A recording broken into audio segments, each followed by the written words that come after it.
ഒരു ഗർഭിണിക്ക് ഗർഭസ്ഥ ശിശുവിന്റെ ഹൃദയമിടിപ്പ് സാങ്കേതിക ഉപകരണങ്ങളൊന്നുമില്ലാതെ ഫീൽ ചെയ്യാനും അറിയുവാനും സാധിക്കുന്നതാണോ? ഏത് ഭാഗത്തായിട്ടാണ് കുഞ്ഞിന്റെ ഹൃദയമിടിപ്പ് കേൾക്കാൻ കഴിയുന്നത്? വയറിന് മുകളിൽ ചെവി വെച്ച് കഴിഞ്ഞാൽ കുഞ്ഞിന്റെ ഹൃദയമിടിപ്പ് കേൾക്കുന്നതാണോ എന്നിങ്ങനെയുള്ള കാര്യത്തെക്കുറിച്ചാണ് ഇന്നത്തെ വീഡിയോയിൽ പറയുന്നത്. പലരും പറയുന്ന ഒരു കാര്യമാണ് കുഞ്ഞിന്റെ ഹൃദയമിടിപ്പ് എനിക്ക് ഫീൽ ചെയ്യാൻ കഴിയുന്നുണ്ട്, എനിക്ക് കേൾക്കാൻ സാധിക്കുന്നുണ്ട് എന്നുള്ള കാര്യങ്ങൾ. ഞാൻ ഡോക്ടർ റിസ. എന്റെ ചാനൽ ആദ്യമായിട്ട് കാണുന്നവരാണെങ്കിൽ സബ്സ്ക്രൈബ് ചെയ്യാൻ മറക്കരുത്. അപ്പൊ നമുക്ക് വീഡിയോയിലേക്ക് കടക്കാം. ഗർഭസ്ഥ ശിശുവിന്റെ ഹൃദയമിടിപ്പ് കേൾക്കുവാനും അറിയുവാനും സാധിക്കുന്നത് ഗർഭകാലത്ത് ചെയ്യുന്ന അൾട്രാസൗണ്ട് സ്കാനിങ്ങിലൂടെയാണ്. ഏകദേശം 6 ആഴ്ചയിൽ കുഞ്ഞിന്റെ ഹാർട്ട് ബീറ്റ് കേൾക്കുന്നതാണ്. ചില ഗർഭിണികൾക്ക് കൺസീവ് ആയത് ലേറ്റ് ആയിട്ടാണ് എന്നുണ്ടെങ്കിൽ ഒരു 7 ആഴ്ചയുടെയും 8 ആഴ്ചയുടെയും ഉള്ളിലായിട്ടായിരിക്കും ഗർഭസ്ഥ ശിശുവിന്റെ ഹാർട്ട് ബീറ്റ് ലഭിക്കുന്നത്. നോർമൽ ഹാർട്ട് റേറ്റ് എന്ന് പറഞ്ഞാൽ 110 to 160 ബീറ്റ്സ് പെർ മിനിറ്റ് ആണ്. ഈ ഒരു റേഞ്ചിൽ നിന്നും ചിലപ്പോൾ ചെറിയ വേരിയേഷൻസ് ഒക്കെ വരുന്നത് നോർമലാണ്. ഇനി ഗർഭാവസ്ഥയിലെ ഗർഭസ്ഥ ശിശുവിന്റെ ഹാർട്ട് ബീറ്റ് നമുക്ക് സാങ്കേതിക ഉപകരണങ്ങളൊന്നുമില്ലാതെ, അതായത് അൾട്രാസൗണ്ട് സ്കാനിങ് അതുപോലെ ഡോപ്ലർ ഒന്നും ഇല്ലാണ്ട് നമുക്ക് കുഞ്ഞിന്റെ ഹാർട്ട് ബീറ്റ് കേൾക്കാനും അതുപോലെ തന്നെ ഫീൽ ചെയ്യാനും കഴിയുമോ എന്നതിനെ കുറിച്ച് നോക്കാം. പല ഗർഭിണികളും അവസാന മാസങ്ങളിലേക്കൊക്കെ കടക്കുന്ന സമയത്ത് കുഞ്ഞിന്റെ ഹാർട്ട് ബീറ്റ് ഫീൽ ചെയ്യുന്നുണ്ട്, കുഞ്ഞിന്റെ ഹാർട്ട് ബീറ്റ് വയറിന് താഴെയായിട്ട് ഫീൽ ചെയ്യുന്നുണ്ട് എന്നൊക്കെ പറയാറുണ്ട്.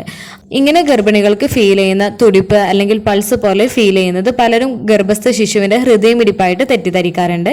കുഞ്ഞിന്റെ ഹൃദയം വികസിക്കുകയും ഗർഭപാത്രത്തിനുള്ളിൽ മിടിക്കുകയും ചെയ്യുന്നുണ്ട്. പക്ഷെ അത് അമ്മയ്ക്ക് നേരിട്ട് കേൾക്കാൻ കഴിയാത്തത്ര ചെറുതും ആഴത്തിലുള്ള സ്ഥാനത്തുമാണ്. പലരും ഗർഭസ്ഥ ശിശുവിന്റെ ഹാർട്ട് ബീറ്റ് കേൾക്കാൻ കഴിയില്ല എന്ന് പറഞ്ഞാലും പലരും വിശ്വസിക്കാറില്ല. ഇല്ല, എനിക്ക് കുഞ്ഞിന്റെ ഹാർട്ട് ബീറ്റ് കേൾക്കാൻ കഴിയുന്നുണ്ട്, എനിക്ക് ഫീൽ ചെയ്യാൻ കഴിയുന്നുണ്ട് എന്നൊക്കെ പലരും പറയാറുണ്ട്. നമ്മൾ ഒരു കാര്യം ചിന്തിച്ചാൽ മതി. കുഞ്ഞ് വയറിനകത്ത് കിടക്കുന്നത് കുഞ്ഞിന്റെ ശരീരത്താൽ സംരക്ഷിക്കപ്പെടുന്നുണ്ട്. തുടർന്ന് അമ്നിയോട്ടിക് ഫ്ലൂയിഡ്, അമ്നിയോട്ടിക് സാക്ക്, നിങ്ങളുടെ ഗർഭപാത്രം, നിങ്ങളുടെ വയറിലെ മസിൽസ്, സ്കിന്ന് ഇവയിൽ സംരക്ഷിക്കപ്പെടുന്നുണ്ട്. ഇത്രയും പാളികളുടെ ഉള്ളിലായിട്ടാണ് കുഞ്ഞ് കിടക്കുന്നത്. അതുകൊണ്ട് തന്നെ കുഞ്ഞിന്റെ ഹാർട്ട് ബീറ്റ് നമുക്ക് സാങ്കേതിക ഉപകരണങ്ങൾ ഇല്ലാണ്ട് നമുക്ക് കേൾക്കാൻ കഴിയുന്നതല്ല. ഗർഭസ്ഥ ശിശുവിന്റെ ഹൃദയമിടിപ്പ് അമ്നിയോട്ടിക് ഫ്ലൂയിഡും അതുപോലെ തന്നെ അമ്മയുടെ ടിഷ്യൂ കൊണ്ട് നിശബ്ദമാക്കുന്നതാണ്. ഗർഭസ്ഥ ശിശുവിന്റെ ഹാർട്ട് ബീറ്റ് മനസ്സിലാക്കാൻ ഏക വിശ്വസനീയമായിട്ടുള്ള മാർഗം എന്ന് വെച്ചാൽ അൾട്രാസൗണ്ട് സ്കാനിംഗ് ആണ്. അതുപോലെ തന്നെ ഫീറ്റൽ ഡോപ്ലർ യൂസ് ചെയ്യാവുന്നതാണ്. ഏകദേശം ഒരു 18 ആഴ്ചയ്ക്ക് ശേഷം സ്റ്റെതസ്കോപ്പ് യൂസ് ചെയ്തിട്ടും നമുക്ക് കുഞ്ഞിന്റെ ഹാർട്ട് ബീറ്റ് കേൾക്കാൻ സാധിക്കുന്നതാണ്. കൂടുതലും എക്സ്പേർട്ട് ആയിട്ടുള്ള ആൾക്കാർക്കായിരിക്കും ഈ ഒരു സ്റ്റെതസ്കോപ്പ് വെച്ചിട്ട് കുഞ്ഞിന്റെ ഹാർട്ട് ബീറ്റ് കേൾക്കാൻ കഴിയുന്നത്. ഇപ്പൊ എല്ലാവർക്കും ഉള്ള ഒരു ഡൗട്ട് ആയിരിക്കും, പിന്നെ എന്താണ്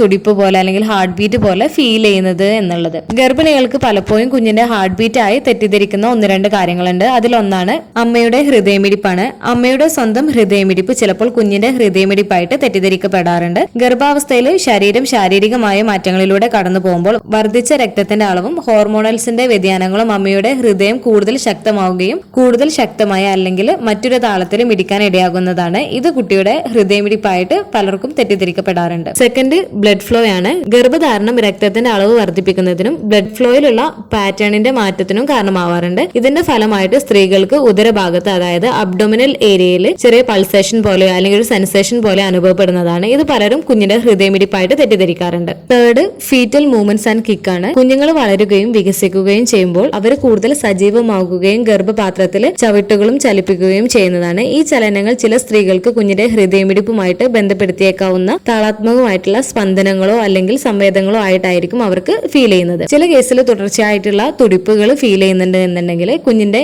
ഹിക്കപ്സും ആവാം. കുഞ്ഞുങ്ങൾ എക്കിളെടുക്കുന്നതും ചിലർ കുഞ്ഞുങ്ങളുടെ ഹാർട്ട് ബീറ്റ് ആയിട്ട് തെറ്റിദ്ധരിക്കപ്പെടാറുണ്ട്. ഫോർത്ത്, യൂട്രൈൻ ആർട്ടറി പൾസേഷൻ ആണ്. യൂട്രൈൻ ആർട്ടറിക്ക് ഗർഭകാലത്ത് മാറ്റങ്ങൾക്ക് വിധേയമാവുന്നുണ്ട്. ഈ ധമനികളിൽ പൾസേഷൻ പോലെ ചില സ്ത്രീകൾക്ക് ഫീൽ ചെയ്യാറുണ്ട്. ഇങ്ങനെ ഫീൽ ചെയ്യുന്നതും പലരും കുഞ്ഞിന്റെ ഹാർട്ട് ബീറ്റ് ആയിട്ട് തെറ്റിദ്ധരിക്കാറുണ്ട്. ഈ പറഞ്ഞ കാര്യങ്ങളൊക്കെയാണ് പ്രധാനമായിട്ടും കുഞ്ഞിന്റെ ഹാർട്ട് ബീറ്റ് ആയിട്ട് തെറ്റിദ്ധരിക്കുന്ന കാരണങ്ങൾ. ചില ആളുകൾ പറയാറുണ്ട് ഗർഭിണിയുടെ വയറിന് മുകളിൽ ചെവി വെച്ചിട്ട് കുഞ്ഞിന്റെ ഹാർട്ട് ബീറ്റ് കേൾക്കാൻ പറ്റുന്നുണ്ട് എന്നുള്ളത്. ശരിക്കും ഇങ്ങനെ കേൾക്കുന്ന ശബ്ദം ഒരിക്കലും കുഞ്ഞിന്റെ യഥാർത്ഥ ഹൃദയമിടിപ്പല്ല, മറിച്ച് അവരുടെ വയറിലെ വലിയ രക്തക്കുഴലുകളിലൂടെ, പ്രത്യേകിച്ച് അയോട്ടയിലൂടെ അവരുടെ സ്വന്തം രക്തപ്രവാഹത്തെയാണ് ആ ഒരു സൗണ്ട് ആയിട്ട് നിങ്ങൾക്ക് ഫീൽ ചെയ്യുന്നത്. അതായത് അയോട്ടിക് പൾസേഷൻ ആണ് നിങ്ങൾക്ക് കുഞ്ഞിന്റെ ഹാർട്ട് ബീറ്റ് ആയിട്ട് ഫീൽ ചെയ്യുന്നത്. അതുപോലെ തന്നെ വികസിക്കുന്ന ഗർഭപാത്രം അമ്മയുടെ രക്തക്കുഴലുകളിൽ സമ്മർദ്ദം ചെലുത്തുന്നതിനാൽ അയോട്ടിക് പൾസേഷൻ അനുഭവപ്പെടുന്നതാണ്. ഇത് വർദ്ധിച്ച രക്തപ്രവാഹത്തിന് കാരണമാവുകയും ചെവി നേരിട്ട് അടിവയറ്റിൽ വെച്ച് കഴിഞ്ഞാൽ ഹാർട്ട് ബീറ്റ് പോലെ ശബ്ദങ്ങൾ കേൾക്കാൻ കഴിയുന്നതുമാണ്. ഒന്നുകൂടെ പറയാം, ഗർഭസ്ഥ ശിശുവിന്റെ ഹാർട്ട് ബീറ്റ് നമുക്ക് സാങ്കേതിക ഉപകരണങ്ങളൊന്നും ഇല്ലാണ്ട് നമുക്ക് ഫീൽ ചെയ്യാൻ കഴിയുന്നതല്ല. പലർക്കും ഇങ്ങനെ കുഞ്ഞിന്റെ ഹാർട്ട് ബീറ്റ് ആയിട്ട് അല്ലെങ്കിൽ ഒരു തുടിപ്പ് പോലെയൊക്കെ ഫീൽ ചെയ്യുന്നത് അത് കുഞ്ഞിന്റെ ഹാർട്ട് ബീറ്റ് അല്ല. മിക്ക കേസിലും അത് അയോട്ടിക് പൾസേഷൻ ആവാനാണ് സാധ്യതയുള്ളത്. കൂടുതലും ഗർഭിണികൾക്ക് കുഞ്ഞിന്റെ ഹാർട്ട് ബീറ്റ് പോലെ ഫീൽ ചെയ്യുന്നത് ഗർഭകാലത്തിന്റെ അവസാനത്തോട് അടുക്കുമ്പോഴാണ് ഉണ്ടാവാറുള്ളത്. കുഞ്ഞിന്റെ ഹാർട്ട് ബീറ്റ് നമുക്ക് വീട്ടിൽ നിന്നുകൊണ്ട് തന്നെ നമുക്ക് അറിയാൻ പറ്റുന്നതിന് വേണ്ടിയിട്ട് നമുക്ക് ഫീറ്റൽ ഡോപ്ലർ യൂസ് ചെയ്യാവുന്നതാണ്. റിസ്ക് ആയിട്ടുള്ള പ്രഗ്നൻസിയിലൊക്കെ ചില ഡോക്ടേഴ്സ് ഫീറ്റൽ ഡോപ്ലർ യൂസ് ചെയ്യാൻ പറയാറുണ്ട്. ഈ ഒരു വീഡിയോ നിങ്ങൾക്ക് യൂസ്ഫുൾ ആയിട്ട് തോന്നിയിട്ടുണ്ടെങ്കിൽ മറ്റുള്ളവർക്കും കൂടെ ഷെയർ ചെയ്ത് കൊടുക്കുക. എന്തെങ്കിലും ഡൗട്ടുകൾ ഉണ്ടെങ്കിൽ നിങ്ങൾക്ക് കമന്റ് ആയിട്ട് ചോദിക്കാവുന്നതാണ്. അടുത്തൊരു വീഡിയോയിൽ കാണുന്നത് വരെ ബൈ.